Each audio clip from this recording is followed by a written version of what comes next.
से जुड़ा हुआ है। इस गीता जी अध्याय नंबर 3 के, ये श्रीमद् भगवद गीता अध्याय नंबर 3 के आपको दिखाते हैं श्लोक 10 से लेकर 15। ये देखिएगा, श्रीमद् भगवद गीता अध्याय नंबर 3 के और श्लोक नंबर 10।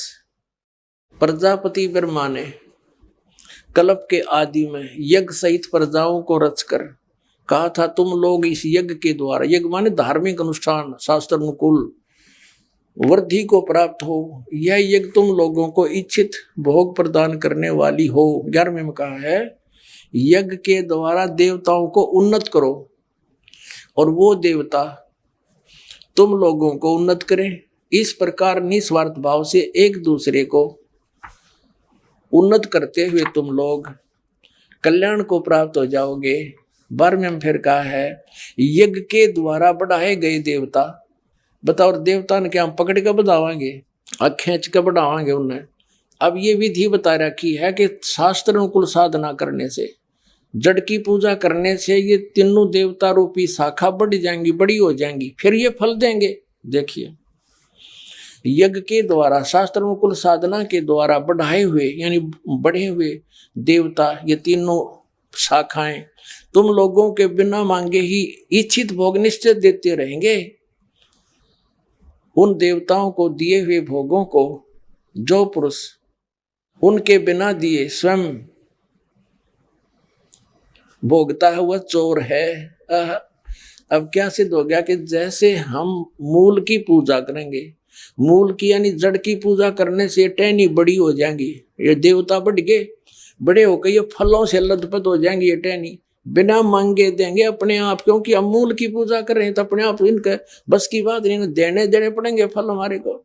आगे देखो, और जो फिर कहते हैं धर्म दान नहीं करते तो वो तो चोर हैं, वो फिर स्वयं भोगता है बिना गुण को दिए यानी बिना कुछ दान किए तो चोर है। 13वें में कहा है, यज्ञ से बचे हुए अन्न को खाने वाले श्रेष्ठ पुरुष सब पापों से मुक्त हो जाते हैं, और जो पापी लोग अपने शरीर पोषण के लिए ही अन्न पकाते हैं वे तो पाप ही खाते हैं। इसका कहने का भाव यह है, अपने आत्माओं, यहाँ पर सतलोक आश्रम बरवाला जिला हिसार हरियाणा में पूरे विश्व में एक ये स्थान है जहाँ शास्त्र अनुकूल साधना होती है। अब ये क्या बता रहे हैं, यज्ञ से बचे हुए अन्न को खाने वाले श्रेष्ठ पुरुष संत यानी अच्छी आत्मा तो सब पापों से मुक्त हो जाते हैं। हम सबसे पहले परमात्मा का भोग निकालते हैं, भोजन का भी, हलवे का प्रसाद बनकर आता है वो भी, उसको भगवान के भोग लगाकर फिर शेष अन्न को वितरित किया जाता है। तो ये कहते हैं, यज्ञ से बचे हुए अन्न को खाने वाले संत, साधु संत भक्त, यज्ञ से बचे हुए अन्न को खाने वाले संत है यानी साधु संत भक्त आत्माएं, अच्छी आत्माएं सब पापों से मुक्त हो जाते हैं। अब कहने का भाव ये है कि यहाँ पहले भगवान को भोग लगा के शेष बचे हुए अन्न को उसके बच्चों को वितरित किया जाता है, वो महापाप नाशक बन जाता है। तो यहाँ आओगे तो सारी साधना मिल लगी आपने, तो सब पापों से मुक्त आप होगे। ज्ञान सुनोगे, धर्म यज्ञ, ज्ञान यज्ञ, प्रणाम यज्ञ, सारी यज्ञ, सब साधना, पूरा ट्रीटमेंट दिया जाएगा। फिर कहते हैं जो दान धर्म नहीं करते हो तो चोर हैं भगवान के। जिन हर की चोरी करी और गए राम गुण भूल, ते बिदना बागुल किए वो फिर झूले उल्टी झूल।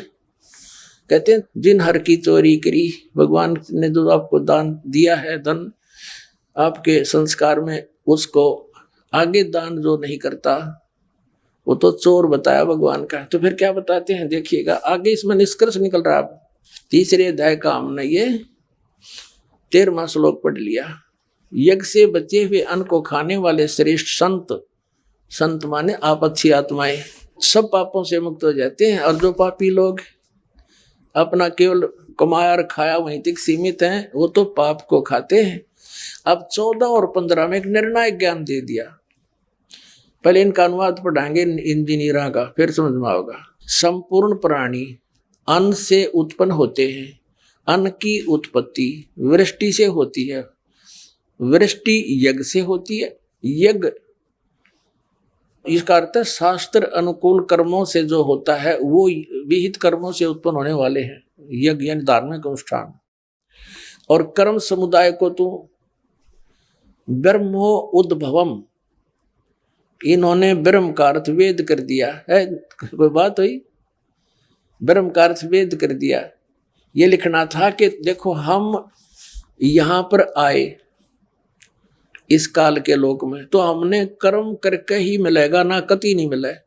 तो कहते हैं ये कर्म लगाए ब्रह्म ने बनाया विधान यहाँ का, और ब्रह्म की उत्पत्ति हुई परम अक्षर ब्रह्म से, उस परमात्मा से, सच्चिदानंद घन ब्रह्म से। इसका अर्थ तो ये है, लेकिन इन अज्ञानियों ने कुछ ज्ञान तो था नहीं, सारे उल्टे अडंगे अड़ा दिए। ये देखिएगा, कर्म समुदाय को तू वेद से उत्पन्न नहीं, ब्रह्म से उत्पन्न हुए, और ब्रह्म अक्षरम उद्भवम अविनाशी परमात्मा से, यहाँ ब्रह्म लिखना था, ब्रह्म ये काल अविनाशी परमात्मा से उत्पन्न हुआ जान।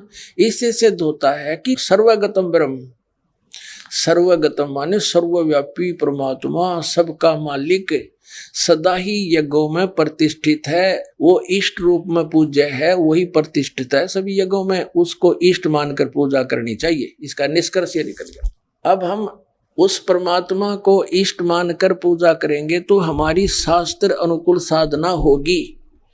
और इसमें कहा कि सारा जो शास्त्र अनुकूल साधना करने से हमारे शुभ संस्कार बनेंगे, ये भक्ति रूपी पौधा बड़ा होगा, ब्रह्मा विष्णु महेश के पास हमारे संस्कार जाएंगे, और ये बिना मांगे आपको देंगे, आपको बिना मांगे देंगे। जैसे फल लदपत हो गए टहनिया के, आप भी खाओ, रिश्तेदार भी ले जाओ और पड़ोसी भी तोड़ ले जाओ तो भी समाप्त ना हो।